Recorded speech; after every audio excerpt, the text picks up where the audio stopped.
Thank you to everyone who has joined so far. We'll just give it a couple of minutes, allow a little bit of extra time for everyone to join, and then we'll get started.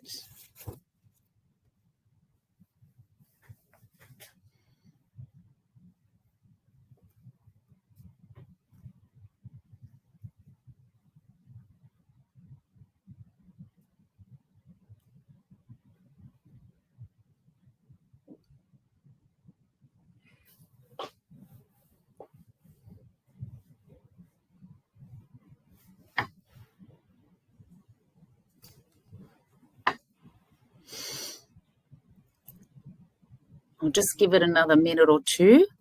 We have a large number of attendees already on, so thank you everyone who joined early. We'll just give it another minute or two.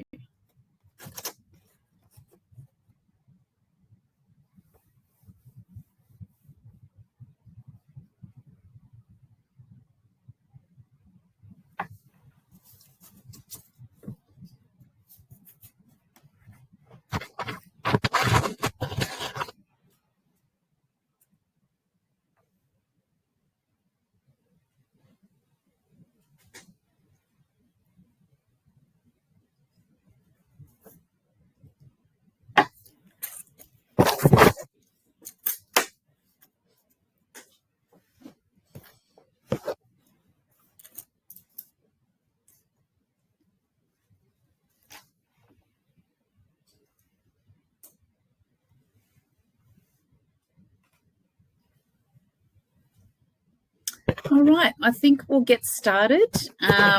First of all, happy Dental Health Week, everyone, and thank you for joining our Dental Health Week webinar. I'll start by introducing myself. I'm the National Operations Manager for Primary Dental, for anyone that might be on the line that doesn't know me. Wherever you are, thank you for joining us this evening. Some of you may have just finished work, or you're driving home, or you're cooking dinner, or sacrificing family time this evening to be with us. So we thank you from the bottom of our hearts. If I may start with some housekeeping, please familiarise yourself with your nearest bathroom and fire exit, because I can't help you with that. Yeah, don't worry, I don't know who made me the host either. No, but for some real housekeeping, if at any point you see the screen spinning or you lose audio, please give it 15 seconds of your patience.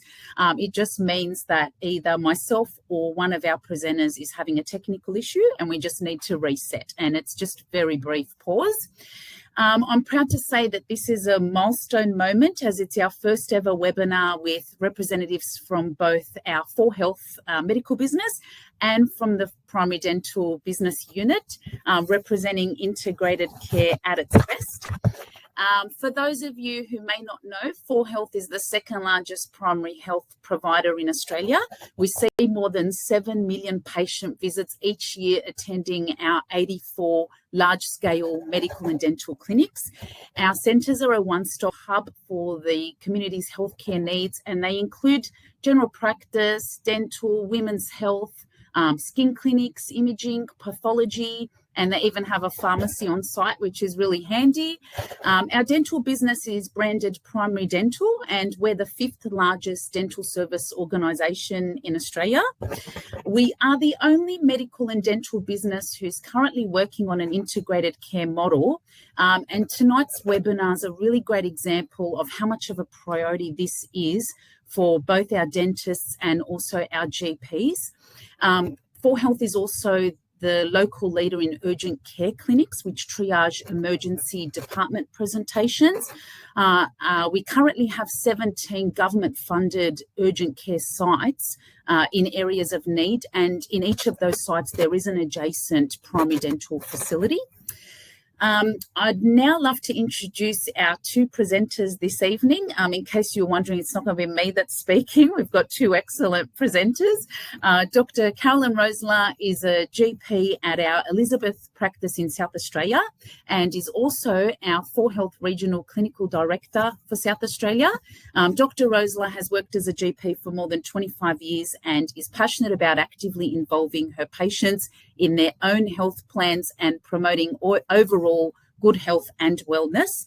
A woman of many talents, she holds a master's in international health and also runs a non-for-profit organisation in Ethiopia advocating for poverty reduction strategies. Second presenter is Dr Susan Ravida, who is a dentist at Primary Dental Elizabeth and a member of our Primary Dental National Clinical Advisory Committee. Dr Susan began practicing at Primary Dental Elizabeth in 2008 after spending 3 years at a paediatric practice. She was recognised as one of the top 10 dentists in South Australia by the Advertiser in December 2020. And Dr Susan likes to share her knowledge as a clinical tutor at the University of Adelaide of Dentistry, as well as volunteering at the Community Outreach Dental Program. Both presenters are extremely passionate about integrated care, and you can expect some powerful content presented to you this evening. You may find yourself asking a lot of questions as we start to go through these slides. Please feel free to drop your questions into the chat box all throughout the webinar. You don't have to wait till the end, but we have dedicated ample time at the end for questions to be answered. If you are not using the chat function, there are 3 dots to the right of the presentation. You can press that to make the presentation larger. We will also shortly be dropping a phone number into the chat in case you prefer to text a message, text a question rather than drop it into the chat box. But if I may now go into the presentation, for those of you who may not know, the health of the mouth influences the rest of the body with a range of medical conditions affected by or affecting oral health. And although almost half of the Australian population has one or more chronic disease, only 70% of people are aware of the link between oral health conditions and chronic medical conditions. So I would now like to hand over to Dr Carolyn Roesler, who will be shedding some light on a GP's role on how oral health is connected to overall health. Thank you, Dr Roesler. The floor is all yours. Thank you. And obviously within that introduction, some key points are that this is really a unique event, and I hope it's the beginning of more to come. It's not often that a dentist and a GP sit together and address one of the greatest health challenges we face at the moment. I mean, the burden of dental disease is everywhere and seen everywhere. And sadly, I think it's taken a back foot to probably some of the other what we assume have been more important health issues. But there is no mistaking and no ignoring that we really do face a global crisis. Sadly, in 2017, the World Health Organization actually recognized that GPs are pivotal to improving the dental health and well-being of Australians, and that they felt that GPs needed to be upskilled in this area. But I know for all of you sitting there as GPs, you will probably say, where have we had that upskilling? Where can we get that upskilling? Because we are exposed, like it or not, to the gravity and the severity of dental disease. It is impacting at every single level. And for those of us that work in vulnerable areas, it is obviously of enormous impact to the well-being of our patients.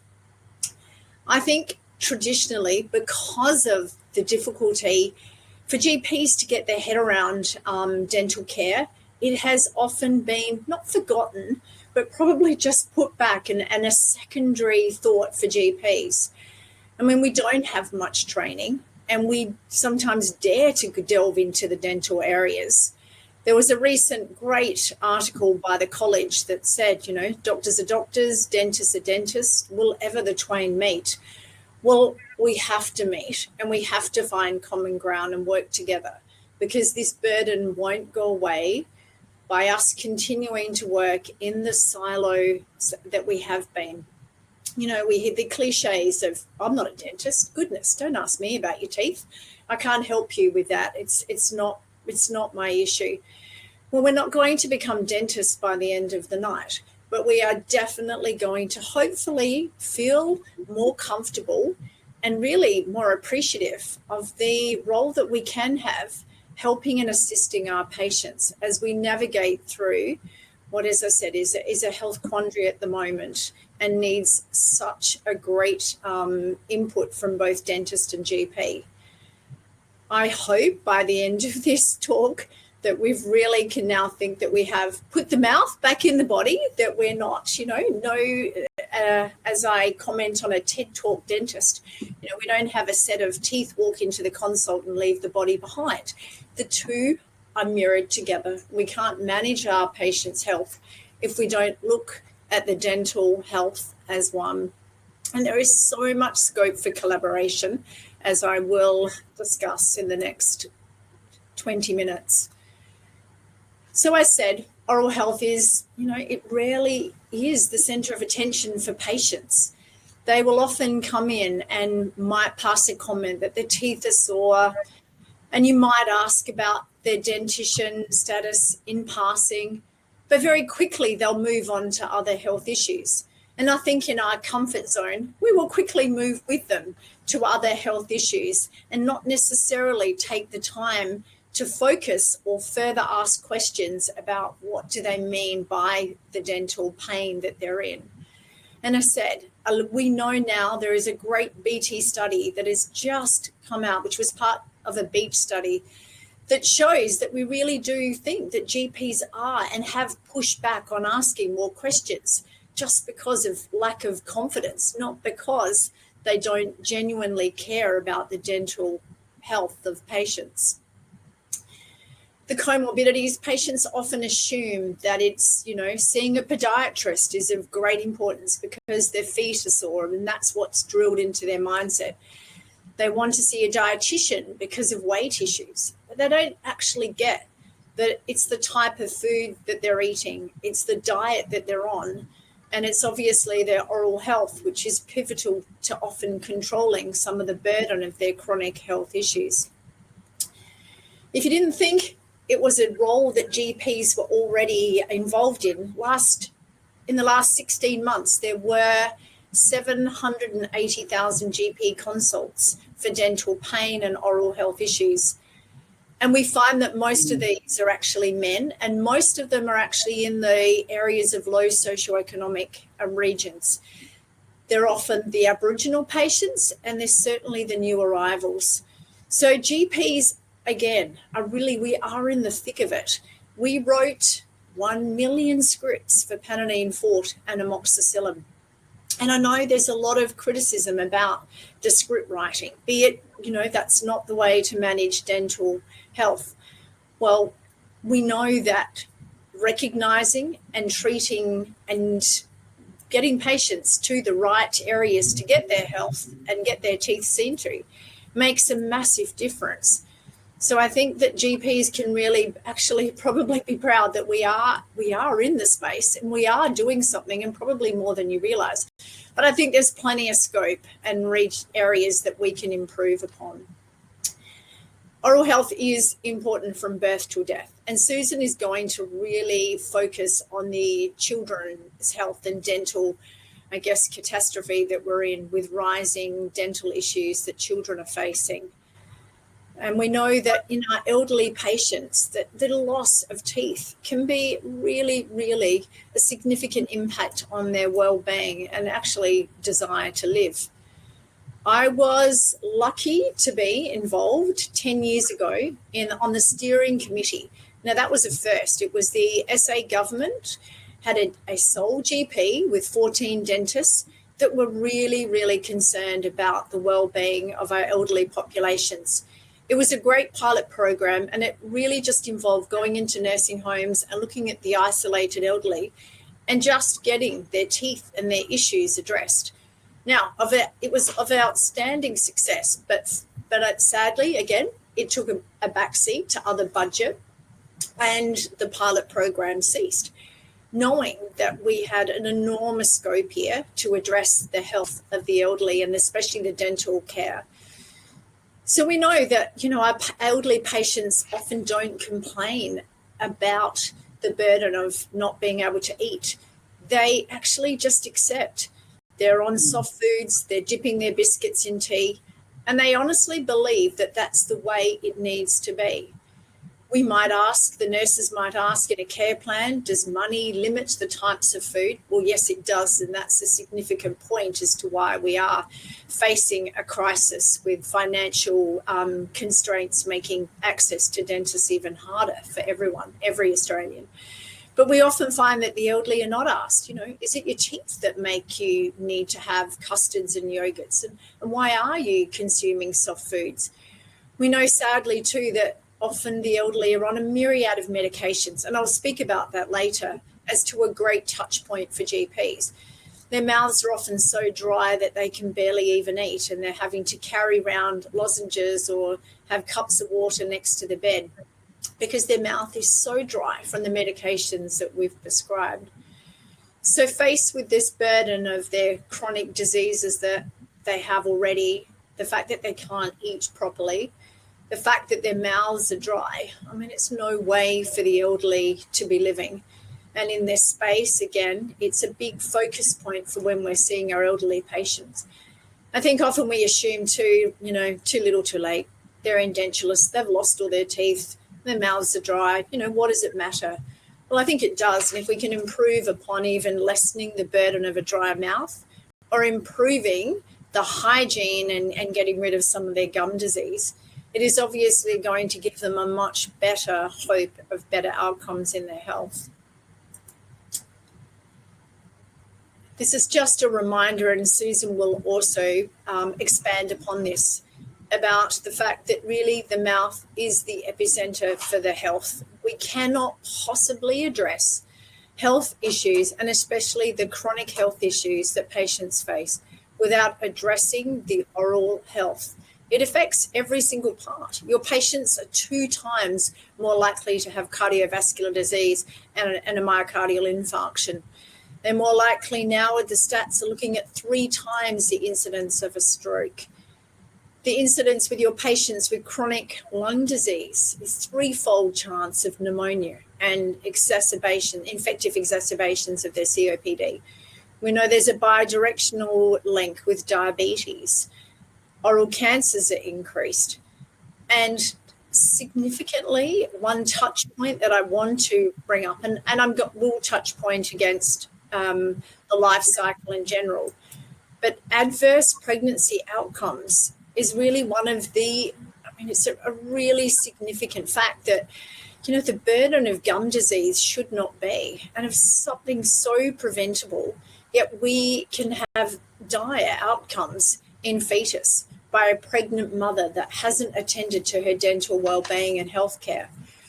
Gingivitis is preventable, and preventable dental checkups and cleaning should be part of the preconceptual workup, because treating gum inflammation before a pregnancy can have such an impact on the well-being of the baby.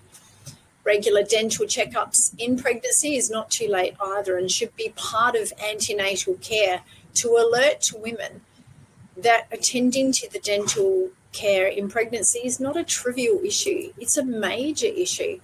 And that we know that the risk of having a premature baby, a baby that is of low birth weight, is massively reduced by having good oral hygiene and eradicating any gingivitis or dental disease that women go into their pregnancy. Across the lifestyle, we will talk about later with Susan, but we could touch point at every aspect. She's talking about children. What about the adolescents now with alcohol and vaping? We know there are so many habits of patients which make them vulnerable to having disease. We know that in our chronic airway patients too, just simple strategies of having their teeth cleaned, especially the chronic kidney disease patients. I know amongst GPs now, we face many health burdens and in our society, and there are rising incidents of chronic kidney disease, which again has a direct effect to the oral well-being of patients. we do recognise, and as I touched on before, that our GPs are seeing people in vulnerable areas. And as touched upon, especially in the priority care or the urgent care space, and I work in the urgent care space here at Elizabeth, I would see, as are the other doctors, up to 20 cases a week where patients have been referred from emergency departments. Dental presentations to emergency departments now are 1% of all emergency departments, which is 1 million presentations a year to emergency departments. Again, they're going in with potentially preventable and avoidable issues. So back in the priority care centres, we're getting these patients back from emergency departments, and often they are with vulnerabilities. If we talk about what are the vulnerable communities, we know dental disease goes hand in hand in the disadvantaged communities. And it's so sad that these patients often have that perpetual cycle of poverty. Not only do they face poor housing, they do not have the proper finance to buy foods, but often as a result of their smoking, their habits, alcohol use, they have lost teeth. They face not only the burden of not having teeth and not having good health, but they also face that horrible stigma of not having teeth. You know, I know mothers that are too scared to take their children to school. They were relieved to have masks during COVID to hide their teeth. You know, they face social isolation and obviously great stigma that comes with not having teeth. Some of it was a burden of using drugs, which is obviously incredibly damaging, especially amphetamines to the enamel. So we've got this really disadvantaged group who just are the ones that are not getting the dental care. And sadly, as Susan will remind, it's transferring to their children as well. We know that amongst the Aboriginal and Torres Strait Islanders, they are also a group that we are really concerned about. They are often leaving their dental caries till it's too late, till it requires extraction.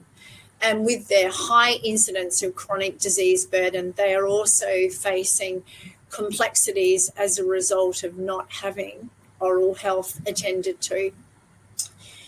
There is now some college and rural GP training for remote GPs, because we know that in remote areas, access to dentists is even more difficult. And remote GPs, again, are really being in the thick of managing patients and finding it challenging when even the anatomy of the teeth and some of the most basic concepts of dental care, we haven't been taught, and we're not with any upskilling. We know also a really significant group that I definitely would stress upon are those with chronic mental health and people with intellectual disability. Again, often the mental health crises, the medication burden that they're on is not taking into account the impact of poor dentition.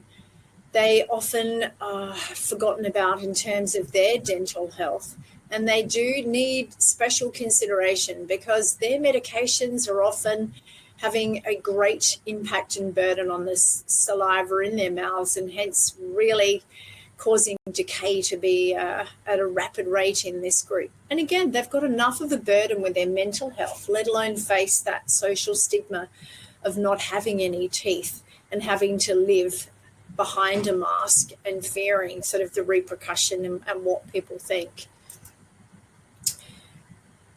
As a touch point, I think that for GPs, really taking the mouth into account when we prescribe is a really significant quality improvement that you can have for your patients and well-being.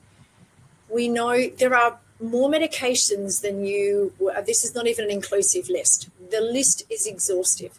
I mean, we all know about the anticholinergics, the antidepressants, the medications, and sadly, you know, patients are often on 2, 3, or 4 of these medications, adding to that burden of dental disease. And I think this is a really important take home, that we've got dentists in our buildings. And often I have, I'm really, really excited when the dentists ask for a medication list and we can share that history. I think when they took away the dental care plans 10, 12 years ago, it sadly did widen that divide between the dentist and the doctor. And I think we really have separated that collaborative approach, and we haven't looked and worked together as effectively as we can. We both have a wealth of knowledge, and I think it's well time for that mutual professional respect to share the information. I mean, within the building, if you know that patient is attending your dentist, or you can even walk down and try and get an urgent appointment, some type of handover is imperative for the dentist, as Susan will explain, because she needs to know what type of medications. And we get great feedback about possibly some options for the patient. And if you look at this list, we're prescribing these medications every single day. But I definitely challenge that we could probably do it better. There are many, many medications that are providing a significant barrier to getting improved dental well-being. So I said, I think tonight we really reflect on how we can work together, because the crisis in oral health will not be resolved by the dentists alone. And we are going to have to look at ways that we can be upskilled. Susan has run sessions at the Elizabeth Medical Centre, which have been invaluable on dental wellbeing. So as we work together as GPs, and I think tonight there is obviously scope, if we look at a CME mindset, obviously the education can be logged for your CME. But I think in terms of how you can continue to improve as a GP, we can obviously pool our combined wealth of knowledge. We can liaise with our dentists. We can look at along the line of every touch point we might have. We can educate mothers on sugar and diet. We can grab our antenatal patients. We can really address our patients with respiratory illness and remind them of a dental checkup, because they're going to have infections if they don't resolve those teeth issues. We can look at our diabetics. In fact, we could look across how many complex patients we've had and how many patients we've had with chronic diseases, and how many times we've actually annotated in the notes or even commented or even reported on the dental well-being and status. And if you look back and do a mini audit, hopefully if you critique and look at some of those patients and start adding the mouth back into the examination, you can actually do a self-audit and look at the benefit that you have seen in the patients by attending or even getting them to access the dental pathways. So I think our quality improvement in our patients' care can involve and should involve educating patients, reminding patients, ask the question. And if they ask you, or comment about, gosh, my teeth are hurting, what can you do? Try not to, don't dismiss it. Obviously really try and promote that patient finding and availing a public system dentist, or speaking to the dentist within your centre, because we as GPs can really escalate and we can prevent that adverse health outcome from poor dental disease. So the touch points are many across the ages, and as I said, tonight is really, I think, so important that from here on we make a difference in our patients' health by just thinking and asking the questions. Putting the mouth back, looking at our smokers, guiding parents, getting the sugar. When we manage obesity, let's not just strive for Ozempic and dietitians. Let's look at the mouth first and get the diet worked out, because living on iced coffee and living on soft food is obviously a high calorie laden diet. And sometimes, again, we don't appreciate what patients are doing, especially in these low vulnerable groups. And we want our patients to be able to go to work and smile and be happy. And I'm going to move on to Susan. Thank you.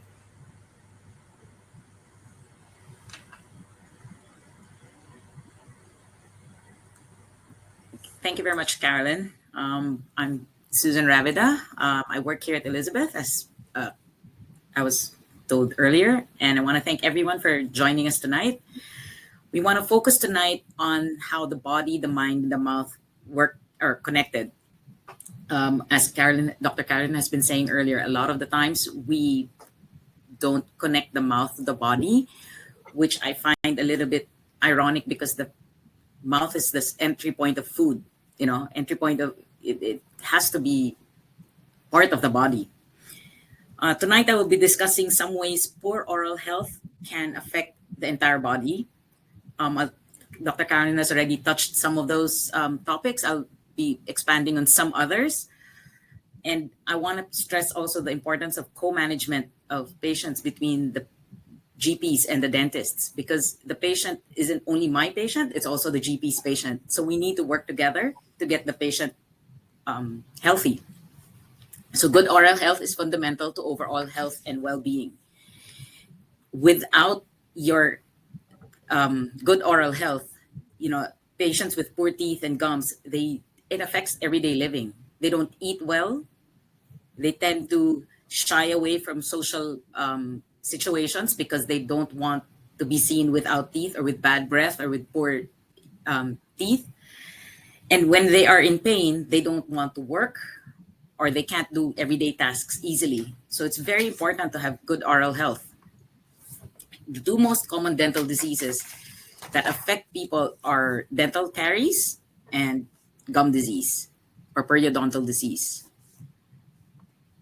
So dental caries, a lot of people refer to that as holes in your teeth, decay, cavities, right? It is the most prevalent oral disease in Australian children.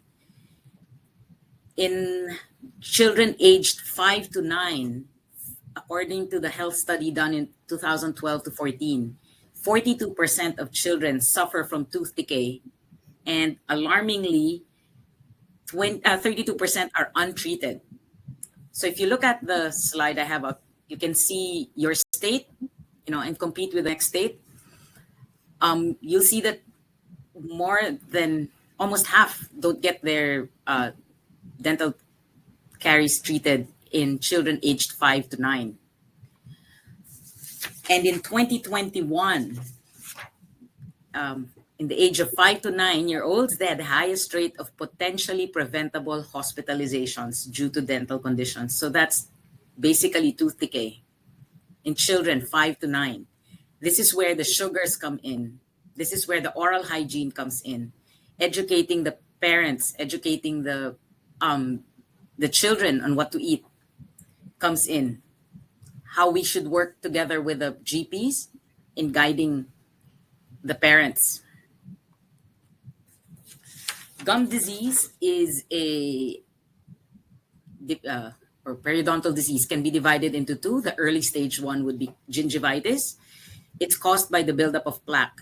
So in young children, we don't normally see, or we shouldn't normally see gum disease, but again, there's a 22% incidence in children ages 5 to 14. And in adults, it's about 1 in 3 have gingivitis. When gum disease progresses, you have periodontitis. This is when it affects even the bones and the soft tissues. You can lose your teeth when gum disease isn't treated in its early stages. As we age, you will see that there's a greater percentage of the population that has gum disease. And gum disease, as we've learned earlier, can affect the entire body. That is because gum disease is a chronic inflammatory disease. And I tell my patients all the time, the blood that flows in your mouth flows in the rest of the body. It will have to affect the rest of the body. It can't just stay in the mouth.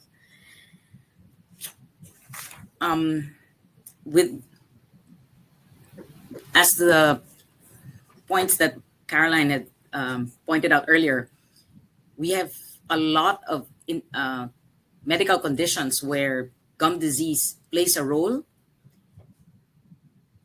Dr. Carolyn had talked about the pregnancies and lung conditions. I'll talk a little bit about diabetes and oral health.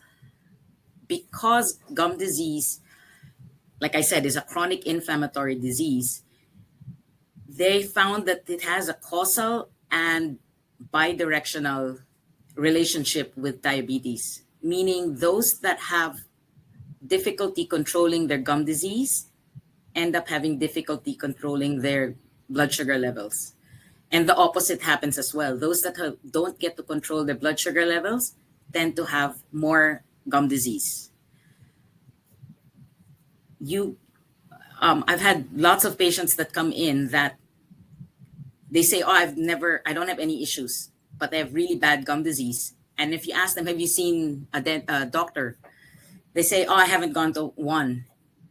They should see one, because if they have poor oral hygiene and they have poor oral health, they're more likely to have diabetes or some other chronic disease that they don't know of because they haven't seen the GP as well. So the opposite of what Dr. Caroline is saying, that haven't been able to see a dentist, the same happens with us. When they come in to the dentist and they haven't seen a doctor for years, we need to ask them to go as well. If we see something in their mouths that we know can cause diabetes or cardiovascular disease, we need to tell them to see their GPs as well. So with cardiovascular disease, the bacteria from the gum disease can spread through the bloodstream. This happens even when you brush your teeth. So if you have severe gum disease and you're not keeping your teeth healthy or your gums healthy, every day, even when you're eating, as soon as you cause your gums to bleed, the bacteria can enter your bloodstream and spread throughout. Again, which is why it's very, very important that we see the dentist regularly to have your teeth cleaned or have them gums healthy. Recently, there are more studies that associate gum disease with Alzheimer's. So they find the Porphyromonas gingivalis bacteria, which is one of the pathogenic bacteria in gum disease. They found it to be in the brains of patients with Alzheimer's. Though they haven't found a causal or direct causal relationship between gum disease and Alzheimer's, they do find that it is a modifiable risk factor. So they suggest that patients that have dementia or Alzheimer's seek dental treatment to control the gum disease, hoping to reduce the amount of the bacteria in the body. So we've been talking about how the body is affected by all these gum issues. We need to talk about now how to get people to good oral health. So one of the things that Dr. Carolyn has talked about is the consumption of sugar, tobacco, and alcohol. As dentists, we also need to encourage our patients to stop smoking. We need to encourage them to lower the alcohol intake. We need to encourage them to look into the sugar packets, into the food that we buy. It doesn't affect only the teeth as in causing dental caries, it also affects the entire body. So the relationship in guiding the patient is there. One of the other factors is the lack of good oral hygiene and regular dental checkups. So sometimes it's not just the lack of oral hygiene per se, but the quality of the oral hygiene. I hear all the time the patients say, oh, I brush twice a day, I floss all the time. But when you look into their mouths, they're not doing it properly. We need to educate the patients on how to brush properly, on how to get their gums healthy. We can't just concentrate on the disease when they come in. We need to give them tools to help overcome the disease on their own or along with you. The other one we have is the access to availability of services or affordability of the care, which Dr. Carolyn has touched as well earlier.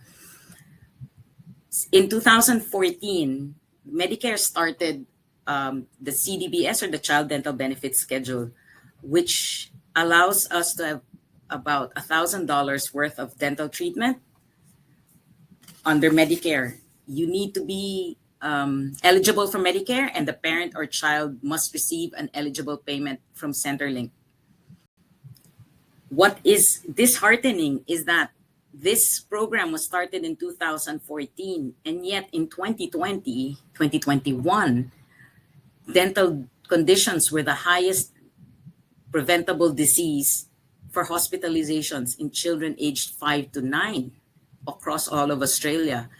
And that's because only 32% access their CDBS.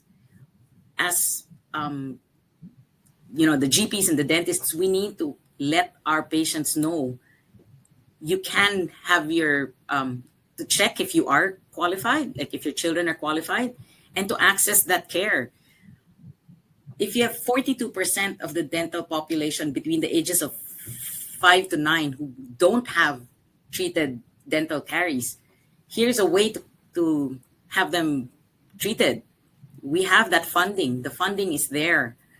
We are quite lucky because they've extended the CDBS, because it was supposed to end 2 years from now. I think the government has extended that to 4 years. So we need to educate our patients to access the CDBS. So the 4 key steps to oral health. You hear this all the time. Clean your teeth every day. Clean between the teeth every day. People forget to clean in between. I tell my patients, always floss first. You need to remove the plaque in between and then rinse the mouth out. That removes all the acids and the food particles that you just released with the flossing before you brush. They recommend brushing twice a day using a fluoridated toothpaste with a soft bristle toothbrush. Brushing twice a day reduces the amount of plaque buildup, and it doesn't allow the plaque to mature. The only way for plaque to cause decay or to cause gum disease is if the plaque is allowed to mature. So if the plaque is there for 12 hours and you remove it, it doesn't become mature plaque. It doesn't cause disease. So that's why we recommend brushing twice a day. It lessens the chance for the plaque to mature enough to cause disease. We've spoken about this as well earlier. Also, after you brush your teeth, before I forget, after you brush your teeth with a fluoridated toothpaste, you do not rinse. You want that fluoride to stay on the teeth. It takes a while for the fluoride ions to exchange with the teeth. If you rinse out the mouth, you remove the fluoride, you don't get the benefit of the fluoridated toothpaste. We've touched on this as well earlier. Eat a healthy, balanced diet and limit added sugar intake. If you read the packets, you'd be surprised at how much sugar is added to all the foods. And of course, visit the dentist regularly for checkups and preventive care. And I think that's all I have for today. Yeah, so we've got question and answer time now. Thank you, Dr. Roesler, Dr. Ravida, for your really compelling slides and the information that you've provided. Obviously, that's just the tip of the iceberg when it comes to, all the different conditions and medications that impact oral health and all the different scenarios that we could talk about. And, we might have to do a part 2, part 3, part 4 of this to go into all of those. But, we really, really appreciate the information that you've provided tonight. I've got a couple of questions, and for everyone that's on the line, feel free to add your questions to the chat. And while you're doing that, I've got a few that I'd love to ask. So this question is for Dr. Roesler. So with what we saw before, 70% of Australians are suffering from chronic disease. I would think that they would visit their GP more regularly than they are visiting the dentist, because as we know, half of those don't even know that there could be an oral health condition. Can you give some tips to the GPs that are on the line on how they can get started in assisting with integrated care? and what you have done in the past that's worked for you? Yeah, absolutely. I think, as mentioned before, I think we have to work together and make the dentist, part of the chronic disease plan. A lot of our patients with chronic health issues, be it respiratory or other, we have dutifully provided them with a COPD, an action plan of what to do when they get an infection, add the prednisolone, add the antibiotic. I think the critical link and the part that's missing from that care plan is obviously attending to the oral health. So I think if we just stop at every single chronic disease patient, ask the question, and definitely make sure that their care plan has that third party, be it whether you're a care plan nurse or whether you're doing the care plan yourself, is to have the dentist engaged. As I said, there is the best care plan in the world for a COPD patient is null and void if that patient has severe periodontal disease. Their risk and burden of infection is way greater because of that than not having their puffers at home or other. And I think, as I touched on before, I think dental care, as we know, on the lay population perception, and even amongst other groups of medical, is that, it's just not as important. We'll think about your teeth later. Whereas we need to change that mentality is, no, if we're managing your diabetes, we're managing your dental well-being. We're not necessarily as GPs, you'll probably say, but we can't manage. No, we're not dentists, but these are just, if we even avail that patient or remind that patient, and if we upsell the importance of dental care and change the whole belief system for patients that it's, I'll save for that, or, they'll obviously buy and put money towards other health issues, other health consumables, without recognizing that money would be way better spent on a toothbrush, way better spent going to the dentist than perhaps attending and paying for another, health allied provider. Thank you.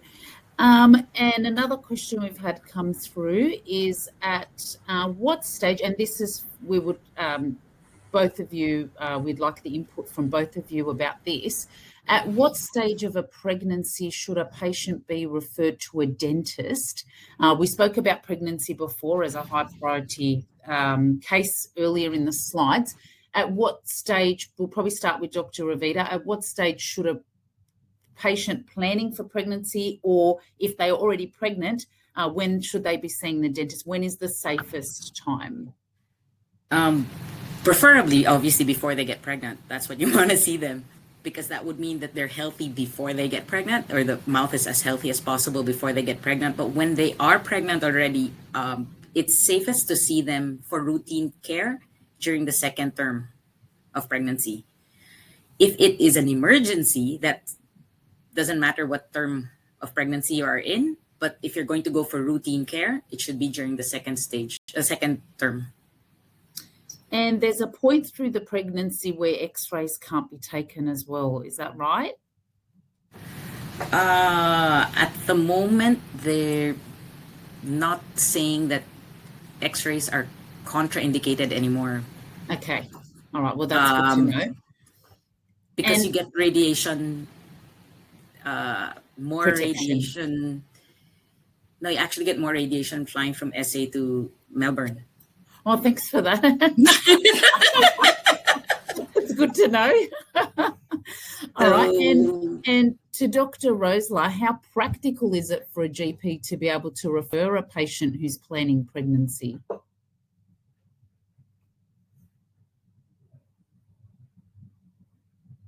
Oops, I think we're on mute. I think people actually forget that, yes, the public health system is restrictive, but the public health system, especially the dental clinics that are around in this area and around SA, there is a dentist actually triaging referrals. And just like we have triage in our outpatient departments in hospital, they do know that pregnant patients are going to take, they are a high priority. And I think the sad thing is, we've got the Orange Book and there's just one tiny line at the bottom of the Orange Book, which is the antenatal book, that is a, where you've got some commentary for dental health or a checkup. And again, it's often skipped through. It's definitely not a focus point for midwives at the hospital. And again, often, it's missed completely. And as we're seeing rising incidence of gestational diabetes, you've got this double whammy of a patient that has not attended a dentist preconceptually, and then they find themselves with diabetes. And really, again, just a disaster of the impact, the double burden of diabetes and pregnancy. Yeah. And just in relation to the other high priority topic that we spoke about, which is 5 to 9-year-olds and the high caries that we're seeing, this one's for Dr. Roesler. At what point do you think is practical to refer those patients to see a dentist, and when would you look at integrating that care for a child?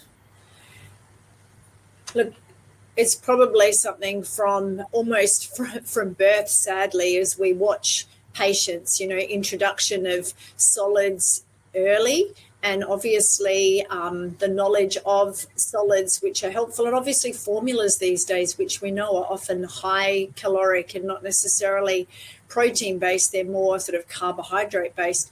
And as toddlers are often given foods again that are of higher sugar content, not necessarily as a deliberate measure by parents, but there are so many hidden sugars. And we know in the toddler stages, and then they're choosing health bars and healthy fruit bars in the 3-year-old age group, and they are, again, high in sugar. So we've got this hidden burden of sugar amongst parents. So I generally, at the 18-month check, when children are starting to get teeth, and obviously children start to get teeth much earlier, but I think by 2, most children should be starting, and parents definitely addressing the brushing of the teeth. But I think it needs a constant reminder. We don't often get those great opportune times for kindergarten children or the preschool. It's an immunization, but not everyone, again, is just focusing on diet, nutrition, and the sugar burden, so it's parental education. And again, in these vulnerable groups, the parents are often eating poorly, or they're eating, as they will tell you, according to their financial means. And that can often be, again, refined and high carbohydrate foods. Thank you. Was there anything you wanted to add to that, Dr. Ravida? I was just going to say, when they come in at the 18-month, the recommended age to actually see the dentist is 1. So really, that's the recommended age to come see the dentist first, whether or not they have teeth. Not only because you want to fix any teeth that are broken or whatever, because there's hopefully definitely supposed to be none. But what you want to happen is that they get used to coming to the dentist, and that way the dentist can help guide the parents. And when you see the age group that I was focusing on earlier, which is the 5 to 9 age group, a lot of the misconceptions with the parents as well is that they think, he can brush their teeth.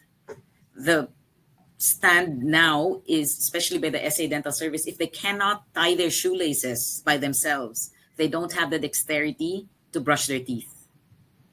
So I don't think it's an age thing, it's a dexterity thing. So that's one of the reasons why poor oral health is rampant in young kids, because parents, they're too busy. They're thinking, I want them to learn how to brush by themselves. They should brush by themselves. They're old already, but they don't have the dexterity to do it. I actually think it's when they can write properly, because if they can't write properly, they can't control the toothbrush well. So yes, at 18 months, at 18 months, that's around the good time as well. Year and a half, they should start seeing a dentist. That's really good to know, and a really good point. This one's for Dr. Ravida. So could you shed some light? So if a GP has a patient that's preparing for elective surgery who may not have seen a dentist for a while, could you shed some light on what the recommendation should be and the risks, and why they should see a dentist before going in for surgery? If it's elective surgery, usually we do recommend having a dental check. There are cases of aspiration pneumonia when they intubate the patient. So it's very important that the mouth is actually clean, because you don't want to push any plaque or bacteria that's in the mouth when they intubate before surgery or for surgery. And Dr. Roesler, is there anything you wanted to add to that? No, I think it's you've brought a really good point to our attention, is that often patients, again, we have preoperative clinics for the high risk patients. They may have respiratory disease, morbid obesity, or cardiac. And again, sadly, the patients are doing their ECGs, they're doing their cardiac checks, their lung function, but we have not, and we've overlooked a really important fact that if they go in again with severe gum disease, periodontal disease, then their outcome is likely to be, and there are good stats on that, a lot worse outcome, post-operative infections, post-operative pneumonia, as Susan touched on.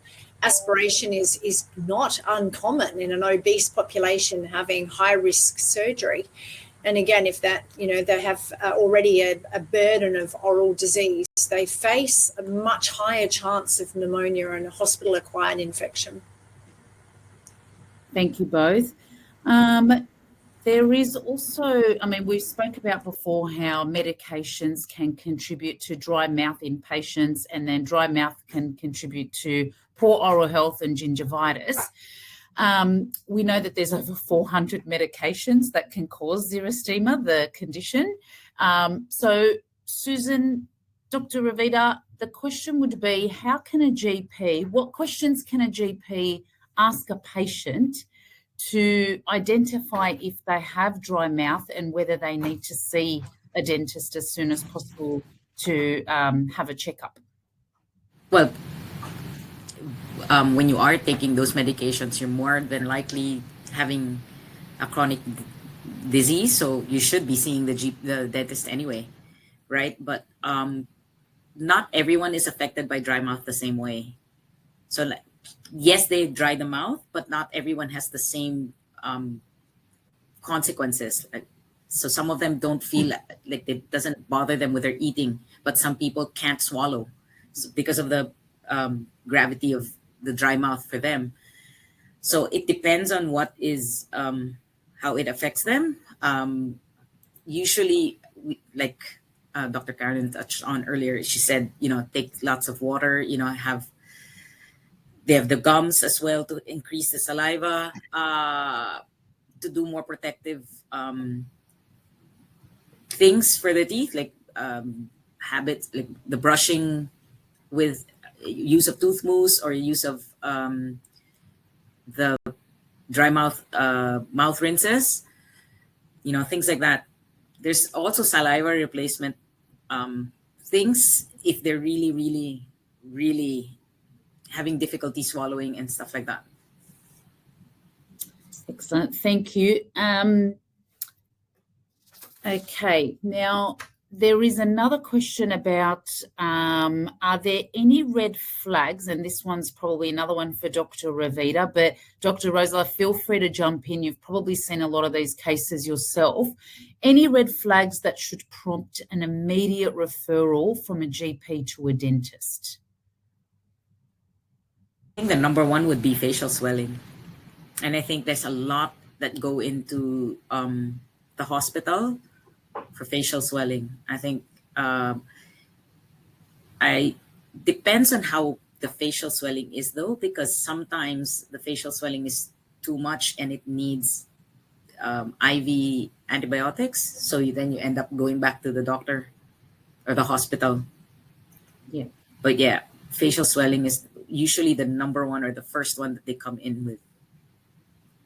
So just elaborating on facial swelling, there is mild to moderate cases, right? So sometimes if they've had that facial swelling for too long, that's when even antibiotics prescribed by a GP or a dentist is not going to help them, and they need to go straight into the hospital. To the hospital, yes. Yeah. So if a lot of the times they come to me, they've already seen the GP, and the GP has given them an antibiotic and it hasn't resolved, then and they come to me and then they say to me it's even bigger now than when they started, then those cases I'd say go see or go to the hospital.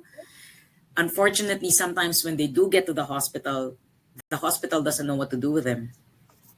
So that's why I think it's important you work with their GP as well, because their GP can give the proper appropriate referral or pathways for them. Yes. Well, I think we've run out of time, so I just want to thank you both for presenting for us this evening. You already volunteer so much of your time and dedicate so much of your free time to many good causes. We can't thank you enough for your generosity, and we're so proud to have you in the 4Health and Primary Dental families. And we thank you for sharing all your wisdom this evening. For everyone that's still on the line, we do have a quick poll before we close up for the evening, and we'd really appreciate your input into that poll.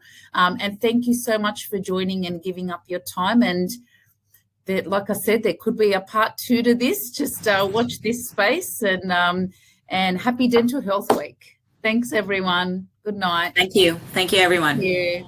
Thank you.